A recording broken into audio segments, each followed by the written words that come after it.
Alors, comment dire? Des bêtises de la part des gauchistes. Et je dis bêtises parce qu'on est sur YouTube, hein, je reste poli, hein. Donc des bêtises de la part de la gauche, j'en ai entendu. Mais ils ont vraiment ce talent de toujours creuser un peu plus loin. C'est-à-dire que tu sais, c'est le truc... si t'es pas mélanchoniste, t'es forcément d'extrême droite. Et bah là, même le Ricard, tu bois du Ricard, t'es d'extrême droite. Alors, on va écouter cette merveilleuse jeune femme, voilà, que je viens littéralement de découvrir en 22 000 followers, ce n'est pas rien tout de même. Journaliste pop culture, hyper culturé. Spoiler, je garde surtout politique et société. Voilà. Donc, on va peut-être pas regarder les autres vidéos, parce que je pense que celle-ci, ça va nous suffire. C'est parti. Est-ce que boire du Ricard, c'est financer l'extrême droite? Ouais, je sais, elle est dure celle-là. En fait, je vous explique. Je faisais des Ce qui est bien, c'est qu'elle s'en rend un peu compte.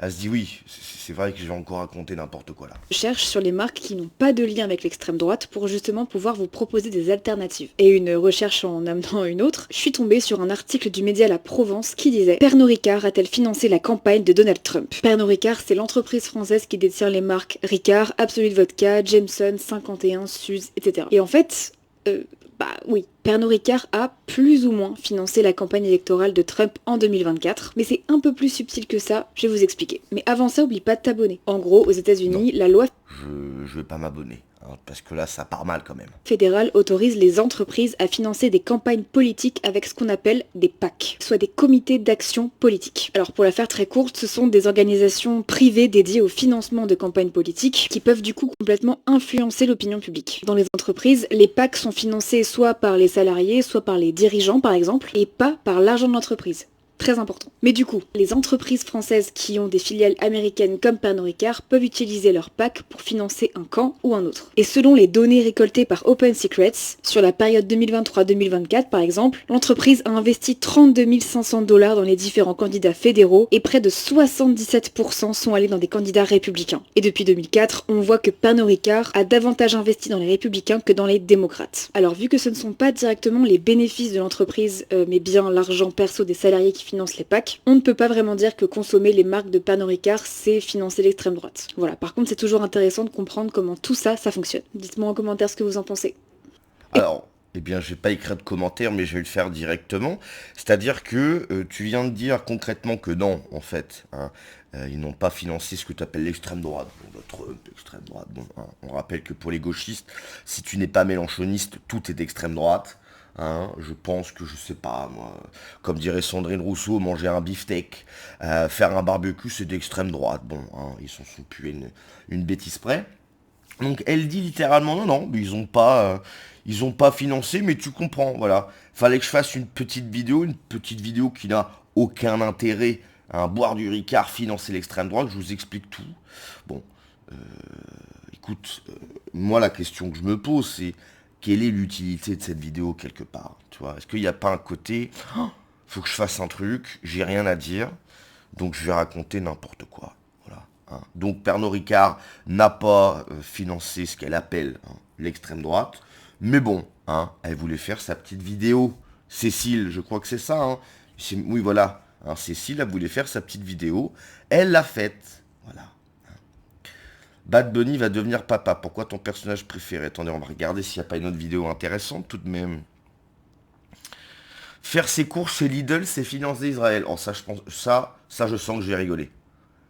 Lidl, c'est financer Israël. Vous êtes vraiment beaucoup à m'avoir demandé si Lidl avait un quelconque lien avec Israël, et voilà ce que j'ai trouvé. Mais avant que je te dise tout, oublie pas de t'abonner. Alors, ce qu'on reproche à Lidl, c'est de vendre des produits en provenance d'Israël, notamment des fruits et légumes commercialisés par la société Méadrine. Ça fait plusieurs années qu'il y a une campagne de boycott autour d'eux, parce qu'ils sont nos plus grands producteurs et exportateurs israéliens d'agrumes, d'avocats, de dattes et de fruits et légumes. Et en fait, leurs produits viendraient majoritairement de Cisjordanie et du Golan, des colonies israéliennes, et ils feraient même travailler des Palestiniens. Alors, faut quand même savoir que Lidl ne se fournit pas uniquement chez Méadrine, et on n'en trouve pas non plus forcément dans tous les magasins. A noter aussi qu'en 2015, après un appel à boycott massif, les magasins Lidl de Montpellier et Nîmes avaient retiré les produits Méadrine de leur rayon. Le scandale le plus récent sur Lidl, il date de 2023, quand l'enseigne a été accusée de maquiller l'origine des produits en provenance d'Israël. En gros, sur X, une cliente d'un magasin du Bas-Rhin avait remarqué que derrière l'étiquette Maroc des avocats se trouvait cachée une étiquette Israël. Le magasin avait répondu que c'était une simple erreur d'étiquetage, et quand le média régional Actu Strasbourg a été sur place pour checker, ils ont remarqué qu'il y avait des erreurs d'étiquetage dans plusieurs bacs à fruits et légumes. Voilà, à savoir que Lidl n'est pas le seul magasin à vendre des produits en provenance d'Israël.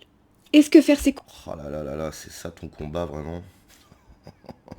C'est ça ton combat. Être à la BNP Paribas, c'est financer Israël. Oh là là là là. Oh, j'imagine qu'elle est pro-Palestine, hein, bien évidemment. Hein, bien évidemment qu'elle est pro-Palestine. Pourquoi c'est mal d'aller voir Scream 7? Oh mon dieu, mais en fait le conte est une catastrophe. Pourquoi c'est mal d'aller voir Scream 7 au cinéma? Alors c'est possible qu'avec la sortie de Scream 7, t'aies entendu parler d'un boycott autour du film. En fait, l'appel au boycott a été lancé fin 2023 quand Melissa Barrera, la star du 5 et du 6, a tout simplement été virée de Scream 7 pour avoir posté une série de messages sur la Palestine, rapport au 7 octobre. En gros, en story Insta, elle avait publié que Gaza était traité comme un camp de concentration et que ce qui se passe là-bas, c'est un génocide. Devinez la réaction. Devinez, de la société de prod de Scream 7. Avant de continuer, moi c'est Cécile, je suis journaliste. Je tente de... Non, t'es pas journaliste du tout. Non, non, non, t'es pas... Non, non, t'es pas journaliste. T'es une gauchiste qui fait ta petite propagande sur Instagram. J'appelle pas ça être journaliste. Faut arrêter. Ce qui est rigolo, c'est que les gauchistes, ils sont toujours là. Oui, Vincent Lapierre, il est pas journaliste. Frontière, vous êtes pas des journalistes. Eux, ils sont avant journalistes. La meuf a fait des vidéos catastrophiques. Non, faut pas aller voir Scream 7. Israël est financé par Lidl, je sais pas quoi là. Non, arrête. Non, mais là, faut arrêter. Tu n'es pas journaliste, tu es une gauchiste qui fait de la propagande de gauche sur les réseaux sociaux. Rien de plus. vulgariser, de débunker tout ce qui touche la pop culture, donc si tu kiffes, abonne-toi. Ah, du coup, Lidl, c'est la pop culture.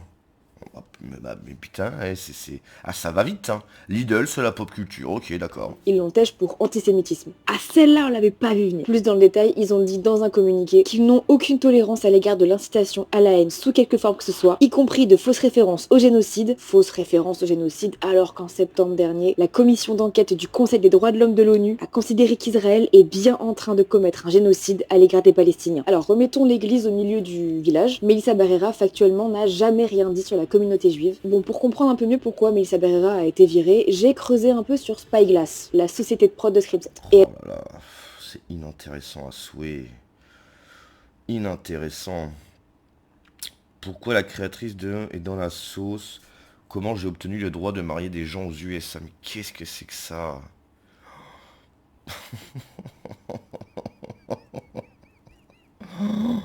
Oh là là. Mais Internet, c'est génial dans le sens, effectivement, où tout le monde peut s'exprimer, mais effectivement, du coup, il y a aussi tout le monde, c'est-à-dire n'importe qui peut s'exprimer, quoi. On va aller voir quelques commentaires de la vidéo originale, mais mon Dieu, mon Dieu, mon Dieu, Cécile, fais autre chose, fais autre chose.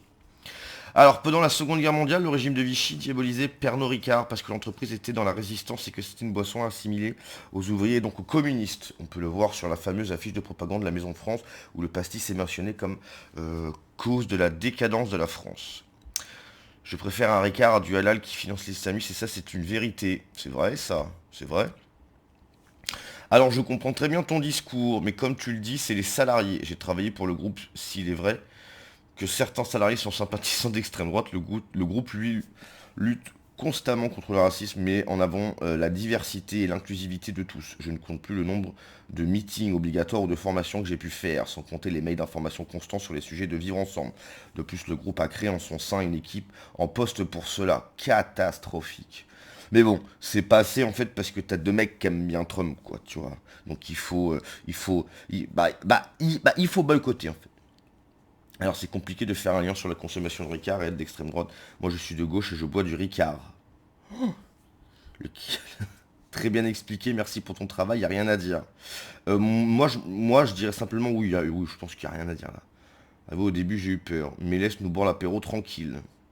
25 000 dollars sur tous les candidats et la campagne a coûté combien C'est pire que l'homéopathie. Non mais oui, non mais c'est catastrophique.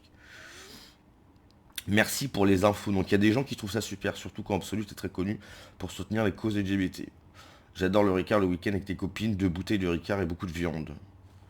Oh là là là là là là, c'est catastrophique. Catastrophique.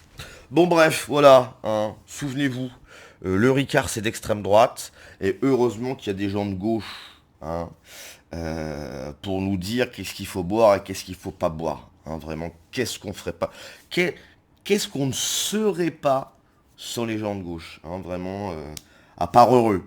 Hein, à part heureux. Allez, à la prochaine.